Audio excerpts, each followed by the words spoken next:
Madame, mademoiselle, monsieur, bonjour. C'est aujourd'hui le jeudi 12 juin 2025. J'ai visionné hier une très intéressante vidéo qui a été tournée à Toronto, au Canada, dans la région des Grands Lacs. Toronto est l'une des très grandes villes du Canada qui se situe tout près des États-Unis d'Amérique, à environ 500 km de Washington, la capitale des USA. Cette vidéo nous montre un engin volant, une aile volante triangulaire de forme équilatérale avec un éclairage à chaque angle qui émet une lumière blanche très vive. Cet engin volant, comme je l'ai représenté sur ce schéma, vous pourrez voir cette vidéo présentée en écran de fin à la présente vidéo, stationne donc la nuit ou le soir au-dessus d'un immeuble dont on voit les fenêtres de l'habitation qui sont éclairées à l'intérieur. Cet immeuble lui-même n'est pas très haut, il ne s'agit pas d'un gratte-ciel probablement, mais d'un immeuble de peut-être 10 étages, 9 étages, je ne sais pas très bien. Et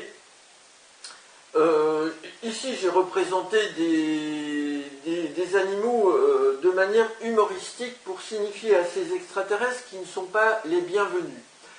Là donc cet engin stationnaire donc, a impressionné les témoins et la personne qui a filmé, peut-être avec un téléphone portable, revient avec sa caméra pour filmer les passants dans la rue et puis elle revient ensuite pour filmer l'engin stationnaire. Une personne qui a déposé un commentaire sur cette vidéo confirme qu'il s'agit bien d'un lieu de Toronto que cette personne connaît. Et elle explique, si j'ai bonne mémoire, je n'ai pas là le commentaire sous les yeux, que en face du bâtiment au-dessus duquel se trouve cet engin volant, se trouve un autre bâtiment qui se nomme Royal quelque chose. Alors, Hôtel Royal ou autre chose, je ne me souviens pas exactement. Et cela aussi, selon moi, a son intérêt ici.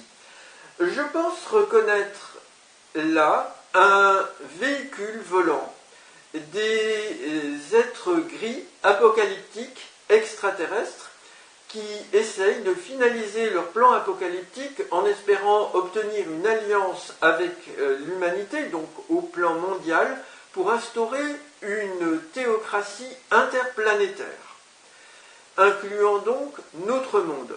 Et cela conclurait le plan apocalyptique qui est lui-même décrit dans la Bible de manière plus ou moins fantasque.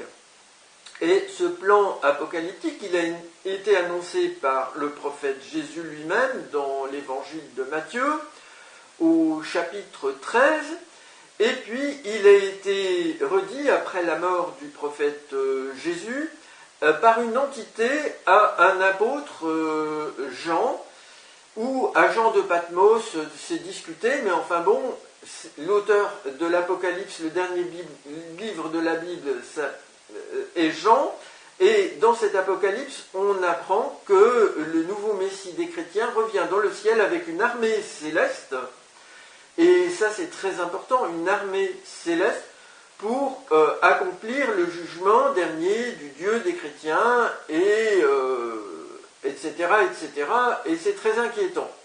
Donc, ces ailes volantes ici sont fréquentes et elles ont été montrées notamment dans un document qui a été déclassifié par la marine de l'armée américaine, l'US Navy, et ce document filmé fait partie des quelques documents qui ont été rendus publics par le Pentagone il y a quelques années pour soulever publiquement la question des objets que le Pentagone ne sait pas identifier et qui volent ou qui flottent à la surface de l'eau, qui plongent dans l'eau ou qui se déplacent dans l'eau, etc. Dans l'espace également.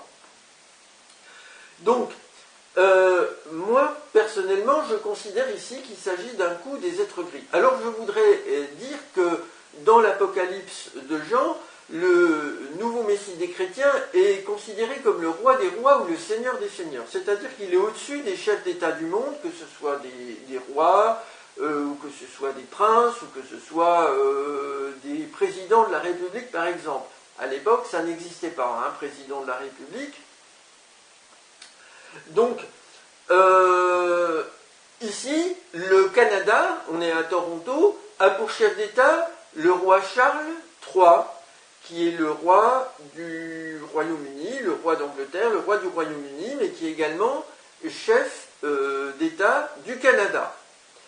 Alors, le chef d'État du Canada, je vous le rappelle, il est également chef de l'Église anglicane.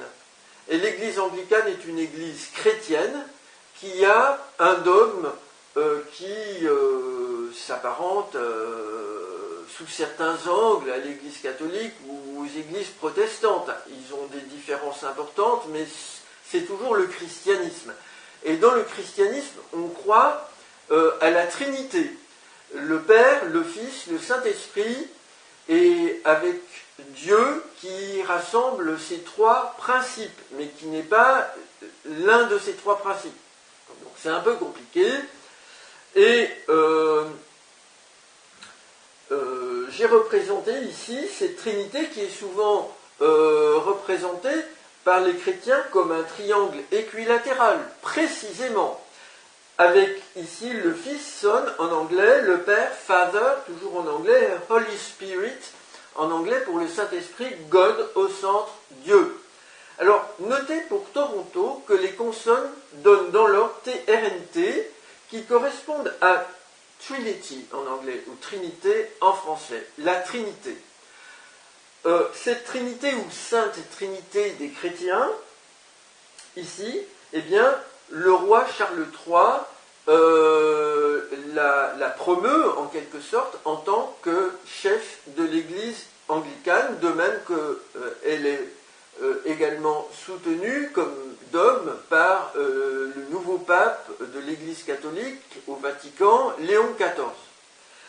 Alors, chose très intéressante, si je calcule les valeurs des lettres restantes quand je retire les lettres qui forment le mot Toronto, ici, dans la Trinité écrite en anglais. Je rappelle que l'anglais et le français sont les principales langues parlées au Canada. Eh bien, je retire les lettres du mot Toronto, je réduis la valeur des lettres restantes. Je vous donne un exemple très rapidement. Par exemple, la lettre S, qui n'est pas présente dans le mot Toronto, elle a pour valeur 1 réduite. Un autre exemple, la lettre H a pour valeur 8. Eh bien, quand je somme tout ça et que je réduis au maximum, j'obtiens 4. Donc, la Trinité, Son, God, Holy Spirit, Father, peut donner Toronto en anglais, et puis la valeur réduite 4. 4, c'est le numéro d'ordre de la quatrième lettre de l'alphabet, c'est la lettre D. Et la lettre D a pour origine le delta grec, qui est également la quatrième lettre de l'alphabet grec, alpha, bêta, gamma, delta. Donc ici, curieusement, mais je pense que ce n'est pas fortuit, on a ici ce delta qui apparaît avec Toronto dans la Trinité, et on a ici, donc j'y reviens, cette apparition d'ovnis des êtres gris apocalyptiques à Toronto très récemment, fin mai.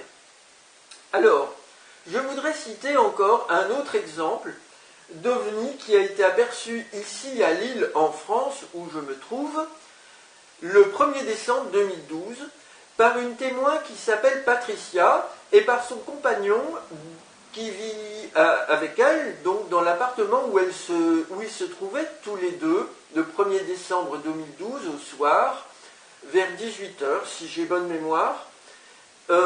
Patricia était installée à son ordinateur et elle a entendu une voix par télépathie qui lui a indiqué qu'elle pouvait se rendre à sa fenêtre pour, au-dessus du Palais des Beaux-Arts, sur lequel elle a vu, au centre-ville de Lille, apercevoir un ovni comme celui-ci. Et c'est ce que elle et son compagnon ont vu, un ovni qui était à l'état stationnaire, qui avait des belles couleurs, donc c'était pas de la lumière blanche, mais des belles couleurs aux angles, avec une lumière aussi au centre, et effectivement certains ont une lumière aussi au centre, tout dépend des situations, et cet engin a fait une manœuvre et puis a volé soudainement à la verticale, à toute vitesse dans le ciel, très haut dans le ciel.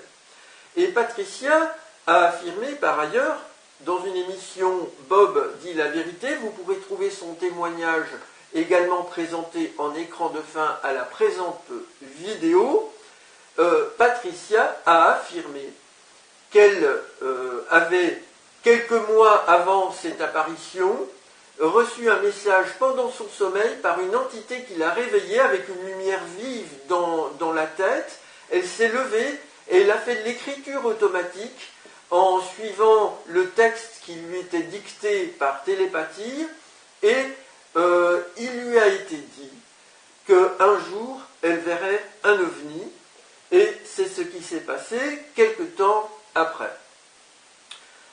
Je considère personnellement ces intrusions comme illégales, contraires aux lois de nos pays et fortement suspectes, puisque nous, nos sociétés, je veux dire, au plus haut niveau de nos directions politiques, nous n'avons pas donné accord à des extraterrestres de se comporter comme cela. Madame, mademoiselle, monsieur, je vous remercie pour votre attention.